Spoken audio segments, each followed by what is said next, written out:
प्यारे विद्यार्थियों नमस्कार, स्वागत है आप सभी का आपके अपने YouTube channel RP study favour में। तो जो भी विद्यार्थी दोस्तों बीएसटीसी की तैयारी कर रहा है, बीएसटीसी 2023 की तैयारी करने वाले सभी साथियों के लिए इंपॉर्टेंट क्लास रहने वाली है। अगर आप बीएसटीसी की तैयारी कर रहे हो, यहाँ पर जिस विषय में दोस्तों राजस्थान सामान्य ज्ञान आता है, तो उन सभी दोस्तों भर्तियों के लिए ये क्लास इंपॉर्टेंट रहने वाली है। जो भी विद्यार्थी नए सभी सब्सक्राइब कर लेंगे और इस क्लास को पूरा देखना है। आज की इस क्लास में हम दोस्तों राजस्थान सामान्य ज्ञान के 30 इंपॉर्टेंट क्वेश्चन देखने वाले हैं। 30 में से 25 सही कर दो, समझो सिलेक्शन पक्का है, क्योंकि सारे लेवल के प्रश्न रहने वाले हैं, परीक्षा में बार बार आने वाले प्रश्न हैं। तो सारे प्रश्न आपको याद कर लेना, वीडियो को पूरा देखना है। तो चलिए दोस्तों बिना किसी देरी के क्लास का शुभारंभ करते हैं। पहला प्रश्न आपके सामने आ चुका है, बाड़मेर प्रिंट किस नाम से जाना जाता है? दोस्तों बाड़मेर प्रिंट किस नाम से जाना जाता है? बादला के नाम से, अजरक, फड़ या दोस्तों पिचवाई के नाम से? फटाफट कमेंट कीजिए, बाड़मेर प्रिंट किस नाम से जाना जाता है? तो यहाँ पर जो भी विद्यार्थी अजरक कमेंट कर रहा है, ठीक है ना, अजरक प्रिंट कहाँ की प्रसिद्ध है? बाड़मेर की। तो बी ऑप्शन आपका राइट है। इंपॉर्टेंट प्रश्न है, परीक्षा में बार बार आने वाला सवाल है। यहाँ पर जो भी विद्यार्थी बी कमेंट कर रहा है बहुत ही बढ़िया, आपको साथ साथ में कमेंट करते रहना है। अगले देखिए, शुष्क वन संस्थान आफरी कहाँ स्थित है? आफरी दोस्तों इंपॉर्टेंट है, ठीक है ना। शुष्क वन संस्थान आफरी कहाँ पर है? तो देखिए नागौर में, बीकानेर में, जैसलमेर में, जोधपुर में। तो आफरी दोस्तों कहाँ पर है? जोधपुर में, ठीक है ना। शुष्क वन संस्थान आफरी दोस्तों आपका जोधपुर में। जो भी विद्यार्थी डी कमेंट कर रहा है, डी ऑप्शन आपका राइट है। आपको दोस्तों क्लास को पूरा जरूर देखना है, ठीक है ना। आपका एक भी सवाल दोस्तों परीक्षा में इससे बाहर नहीं जाने वाला है। जो मैं आपको पढ़ा रहे हैं, डेली सीरीज आ रही है, डेली क्लास को पूरा देखना है। अगला देखिए, मेजाबाद कहाँ है? बताओ मेजाबाद कहाँ पर है आपका? भीलवाड़ा में, बांसवाड़ा में, अजमेर में, उदयपुर में। मेजाबाद दोस्तों कहाँ पर है? ये आपका भीलवाड़ा में। पहला ये ऑप्शन आपका राइट है। जो भी विद्यार्थी ये कमेंट कर रहा है बहुत ही बढ़िया। अगला प्रश्न आपके सामने, किस जिले के प्रसिद्ध लोक कलाएं? दोस्तों जो मथेरण है वो किस जिले के प्रसिद्ध लोक कलाएं? जोधपुर के, चूरू के, बीकानेर के, उदयपुर के। तो यहाँ पर जो भी विद्यार्थी सी कमेंट कर रहा है, बीकानेर बता रहा है, बीकानेर आपका हो जाएगा सही, ठीक है ना। मथेरण का संबंध किससे है? बीकानेर से है। अगला प्रश्न आपके सामने आ चुका है, सिरोही क्षेत्र की पहाड़ियों को स्थानीय भाषा में क्या कहते हैं? इंपॉर्टेंट प्रश्न है, एग्जामिनर का फेवरेट क्वेश्चन बोल सकते हो, परीक्षा में हर साल आता है। दोस्तों सिरोही क्षेत्र की स्थानीय भाषा में पहाड़ियों को क्या कहते हैं? स्थानीय भाषा में पहाड़ियों को क्या कहते हैं? भाकर कहते हैं, बोराट कहते हैं, गिरवा कहते हैं, सांगलिया कहते हैं। दोस्तों सिरोही क्षेत्र की उबड़ खाबड़ पहाड़ियों को स्थानीय भाषा में क्या कहा जाता है? बाखर कहा जाता है। जो भी विद्यार्थी ये कमेंट कर रहा है, ये ऑप्शन आपका यहाँ पर राइट हो जाएगा। अगला प्रश्न आपके सामने आ चुका है, बनास नदी पर कौन सा बांध बना है? दोस्तों बनास नदी पर कौन सा बांध है? रामगढ़ बांध, मेजा बांध, बीसलपुर बांध या जवाई बांध? बनास नदी पर कौन सा बांध बना हुआ है? तो बीसलपुर बांध, ठीक है ना। बीसलपुर बांध कौन सी नदी पर है? बनास नदी पर है। दोस्तों आपके बीएससी में क्या है, भूगोल थोड़ा ज़्यादा आता है, तो राजस्थान का भूगोल भी आपको साथ साथ में याद करते रहना है। अगला देखिए, संतरा उत्पादन की दृष्टि से राजस्थान का नागपुर किसे कहते हैं? दोस्तों संतरा जो उत्पादन के हिसाब से राजस्थान का नागपुर किसे कहते हैं? कोटा को, बांसवाड़ा को या दोस्तों झालावाड़ को? फटाफट कमेंट कीजिए, गंगानगर, बांसवाड़ा, कोटा, झालावाड़। तो संतरा उत्पादन की दृष्टि से दोस्तों राजस्थान का नागपुर झालावाड़ कहलाता है, ठीक है ना। राजस्थान का नागपुर झालावाड़ कहलाता है। अगला प्रश्न आपके सामने, चुनाई का कार्य करने वाले को क्या कहते हैं? बताओ भाई, चुनाई का कार्य करने वाले को क्या कहा जाता है? चिम, चिक, चेजारा या चिकारो? चुनाई का कार्य करने वाले को दोस्तों क्या कहते हैं? तो जो व्यक्ति दोस्तों चुनाई का कार्य करता है ना, उसे दोस्तों चेजारा कहते हैं। जो भी विद्यार्थी सी कमेंट कर रहा है, सी ऑप्शन आपका हो जाएगा राइट। इंपॉर्टेंट प्रश्न है दोस्तों, आपको इसको भूलना नहीं है। अगला प्रश्न आपके सामने, किस नदी को वागड़ की गंगा कहा जाता है? दोस्तों ऐसी कौन सी नदी है जिसे वागड़ की गंगा कहते हैं? चंबल, माई, सोम, जाकम? किस नदी को वागड़ की गंगा कहते हैं? तो वो आपकी जाएगी माई नदी को, ठीक है ना। माई नदी को दोस्तों वागड़ की गंगा कहा जाता है। बी ऑप्शन आपका हो जाएगा राइट। अगला प्रश्न आपके सामने आ चुका है 10वां, देखिए कि निम्न में से कौन सी खारे पानी की झील नहीं है? दोस्तों 4 झीलें आपके सामने, खारे पानी की कौन सी नहीं है वो आपको कमेंट करना है। निम्न में से कौन सी खारे पानी की झील नहीं है? सांबर के, पचपदरा, कायला या लोणकरणसर? निम्न में से दोस्तों कौन खारे पानी की झील नहीं है? तो खारे पानी की झील दोस्तों आपकी कायला नहीं है, ठीक है ना। बाकी सब खारे पानी के, ये मीठे पानी की है। तो सी ऑप्शन आपका यहाँ पर राइट है।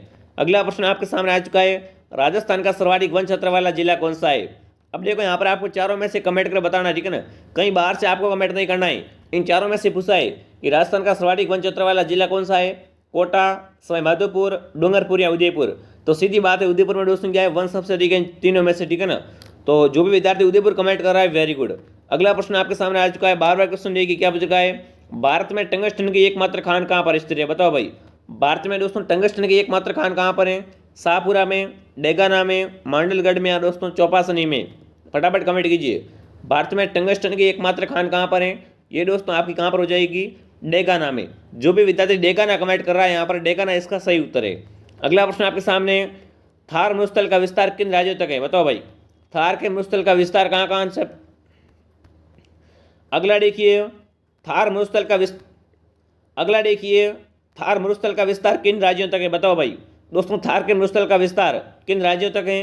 राजस्थान तक, राजस्थान पंजाब मध्य प्रदेश तक, राजस्थान पंजाब तक, या दोस्तों राजस्थान पंजाब गुजरात हरियाणा तक। तो थार का मरुस्थल कहाँ कहाँ तक फैला है दोस्तों? आपका राजस्थान है, पंजाब है, गुजरात है, हरियाणा तक। तो डी ऑप्शन आपका राइट है। यहाँ पर जो भी विद्यार्थी डी कमेंट कर रहा है वेरी गुड। चलिए अगला प्रश्न आपके सामने आ चुका है। सारे प्रश्न इंपॉर्टेंट है, क्लास को पूरा देखना है और लास्ट में कमेंट करना ना भूले आपके कितने सही हुए। अगला देखिए, महर्षि दयानंद का स्वर्गवास निम्न में से किस स्थान पर हुआ था? बताओ भाई, महर्षि दयानंद सरस्वती का दोस्तों स्वर्गवास कहाँ पर हुआ था? जयपुर में, अलवर में, अजमेर में, जोधपुर में। महर्षि दयानंद का स्वर्गवास कौन से स्थान पर हुआ था दोस्तों? तो जो भी विद्यार्थियां अजमेर कमेंट कर रहे हैं ना, अजमेर में हुआ था दोस्तों। जो भी विद्यार्थी सी कमेंट कर रहा है वेरी गुड। अगला प्रश्न आपके सामने आ चुका है, खुमान राचो ग्रंथ के रचयिता कौन है? दोस्तों खुमान राचो के ग्रंथ है जो इसका दोस्तों रचना किसने की थी? इसके रचयिता कौन है? विजयदान देथा, दलपत विजय, सीताराम लालस या दोस्तों शिव चंद्र भारतीया। फटाफट कमेंट कीजिए, खुमान राचो ग्रंथ के रचयिता कौन है? रचना दोस्तों आपके एग्जाम में आती है। तो यहाँ पर जो भी विद्यार्थी दलपत विजय कमेंट कर रहा है, ठीक है ना, दलपत विजय इसका सही उत्तर है। खुमान राचो ग्रंथ के रचयिता कौन है? दलपत विजय। इंपॉर्टेंट प्रश्न है, ठीक है, भूलना मत। अगला प्रश्न आपके सामने आ चुका है, गुप्त काल में व्यापारियों के प्रमुख को किस नाम से जाना जाता है? दोस्तों गुप्त काल में जो व्यापारियों का प्रमुख होता था, हेड होता था, उसको क्या कहते थे? श्रेष्ठी, कुलिक, सार्थवा या दोस्तों समार्ता। बताओ, गुप्त काल में दोस्तों व्यापारी के प्रमुख को क्या कहते थे? श्रेष्ठी कहा जाता था, ठीक है ना। उनके मुखिया को क्या कहते थे? श्रेष्ठी कहते थे। पहला ये ऑप्शन आपका हो जाएगा राइट। चलिए 17वां प्रश्न आपके सामने आ चुका है, वायुमंडल की सबसे निचली परत कौन सी है? बताओ भाई, सभी को पता होगा वायुमंडल की दोस्तों सबसे निचली परत कौन सी है? शोभ मंडल, समताप मंडल, मध्य मंडल या आयन मंडल। सामान्य ज्ञान है ये तो आपको पता होना चाहिए। वायुमंडल की सबसे निचली परत कौन सी है दोस्तों? शोभ मंडल। पहला ये ऑप्शन यहाँ पर राइट है। जो भी विद्यार्थी शोभ मंडल कमेंट करा है वेरी गुड। अगला प्रश्न आपके सामने, राजस्थान में राज्यसभा की कुल कितनी सीटें? बताओ भाई दोस्तों, राजस्थान में राज्यसभा की कुल सीटें कितनी होती हैं? 32, 10, 25, 35। तो यहाँ पर जो भी विद्यार्थी 10 कमेंट कर रहा है 10 आपके राइट है। यहाँ पर पूछा यह गया है कि राजस्थान में राज्यसभा की कुल कितनी सीटें होती हैं? तो 10 सीटें होती है, ठीक है ना। बी ऑप्शन आपका राइट है। अगला प्रश्न आपके सामने आ चुका है, राष्ट्रपति अपना त्यागपत्र किसे सौंपता है? बताओ भाई, राष्ट्रपति अपना त्यागपत्र किसे देता है? लोकसभा अध्यक्ष को, उपराष्ट्रपति को, प्रधानमंत्री को, यहाँ पे दोस्तों सर्वोच्च न्यायालय के प्रमुख न्यायाधीश को। फटाफट कमेंट कीजिए, राष्ट्रपति अपना त्यागपत्र किसे सौंपता है? उपराष्ट्रपति को देता है और उपराष्ट्रपति राष्ट्रपति को देता है, ठीक है ना। तो ये दोस्तों क्या है, अपना कांतरा लेते हैं। बी ऑप्शन आपका हो जाएगा राइट। चलिए आगे बढ़ लेते हैं। अगला प्रश्न आपके सामने आ चुका है, देश का सर्वोच्च नागरिक सम्मान है दोस्तों, देश का सर्वोच्च नागरिक सम्मान कौन सा है? भारत रत्न, पद्म विभूषण, पद्म भूषण या दोस्तों पद्मश्री। तो दोस्तों देश का सबसे ऊंचा सम्मान कौन सा है देश के नागरिक का? वो आपका हो जाएगा भारत रत्न, ठीक है ना। पहला ये ऑप्शन आपका राइट है। देश का सर्वोच्च नागरिक सम्मान कौन सा है? भारत रत्न। अगला प्रश्न आपके सामने आ चुका है, देश की प्रथम महिला लोकसभा अध्यक्ष कौन थी? बताओ, देश की प्रथम महिला लोकसभा अध्यक्ष सोनिया गांधी, मीरा कुमार, सुषमा स्वराज या दोस्तों सरोजिनी नायडू। देश की प्रथम महिला लोकसभा अध्यक्ष कौन थी? तो यहाँ पर जो भी विद्यार्थी, ठीक है ना, जो भी विद्यार्थी मीरा कुमार कमेंट कर रहा है, मीरा कुमार इसका सही उत्तर है। देश की प्रथम दोस्तों महिला लोकसभा अध्यक्ष कौन थी? मीरा कुमार। अगला प्रश्न आपके सामने आ चुका है, 22वां देखिए, भारत की भाषा का उल्लेख संविधान की किस सूची में? बताओ, संविधान वाला प्रश्न आता ही आता है। भारत की जो दोस्तों भाषा है उसका उल्लेख संविधान की कौन सी सूची में? 5वीं में, 7वीं में, 8वीं में, 10वीं में। तो यहाँ पर जो भी विद्यार्थी सी कमेंट कर रहा है 8वीं बता रहा है, ठीक है ना। भारत की भाषा का उल्लेख दोस्तों संविधान की 8वीं सूची में, सी ऑप्शन यहाँ पर आपका राइट है। अगला प्रश्न आपके सामने आ चुका है, चांद बावड़ी कहाँ पर स्थित है? चांद बावड़ी कहाँ पर है? छोटे खाटू में, आबानेरी में, मंडोर में या डूंगरपुर में। जो चांद बावड़ी दोस्तों आबानेरी डोसा में, ठीक है ना। आबानेरी डोसा में दोस्तों क्या है? चांद बावड़ी है। इंपॉर्टेंट प्रश्न है, परीक्षा में आने वाला सवाल। बी ऑप्शन आपका राइट है। अगला प्रश्न आपके सामने, पानीपत का प्रथम युद्ध कब हुआ था? पानीपत का प्रथम युद्ध कब हुआ? 1191 में, 1526 में, 1152 में या दोस्तों 1527 में। पानीपत का पहला युद्ध कब हुआ था दोस्तों? पानीपत का दोस्तों पहला युद्ध 1526 में हुआ था, ठीक है ना, 1526 में। बी ऑप्शन आपका हो जाएगा राइट। युद्ध सारे आपको दोस्तों याद करके ही जाना है और आपको 30 में से 25 राइट करने भूलना नहीं है अपना टारगेट को। अगला प्रश्न आपके सामने, राजस्थान का पूर्ण एकीकरण कब हुआ? बताओ भाई, इंपॉर्टेंस वाले दोस्तों हर परीक्षा में सवाल आता है एकीकरण के बारे में। तो राजस्थान का दोस्तों पूर्ण एकीकरण कब हुआ था? 1 नवंबर 1956 को, 2 अक्टूबर 1953 को, 15 अगस्त 1947 को, यहाँ पर दोस्तों 26 जनवरी 1950 को। भारत का पूर्ण एकीकरण दोस्तों कब हुआ था? भारत का पूरा एकीकरण दोस्तों 1 नवंबर, ठीक है ना, 1 नवंबर 1956 को हुआ था। पहला ये ऑप्शन यहाँ पर राइट है। चलिए अगला प्रश्न आपके सामने आ चुका है। और दोस्तों क्लास को पूरा जरूर देखिए, क्लास आपके लिए इंपॉर्टेंट रहने वाली है। अभी तक इस वीडियो को आपने लाइक नहीं किया, सभी साथी लाइक कर दो, सब्सक्राइब कर दो। यहाँ पर दोस्तों डेली क्लासें होती है, डेली क्लासें देखने के लिए सभी विद्यार्थी सब्सक्राइब कर लेंगे और हमारे Telegram channel RP study favour में जुड़ना न भूले। और फटाफट कमेंट कीजिए, राजस्थान के प्रथम निर्वाचित मुख्यमंत्री कौन थे? बताओ भाई, राजस्थान के दोस्तों प्रथम निर्वाचित मुख्यमंत्री कौन थे? हीरालाल शास्त्री, मोहनलाल सुखाड़िया, जयनारायण व्यास और टीकाराम पालीवाल। यहाँ पर बात हो रही है दोस्तों राजस्थान के प्रथम निर्वाचित मुख्यमंत्री की पूछ रहे हैं, तो निर्वाचित मुख्यमंत्री कौन थे? टीकाराम पालीवाल। डी ऑप्शन यहाँ पर आपका राइट है।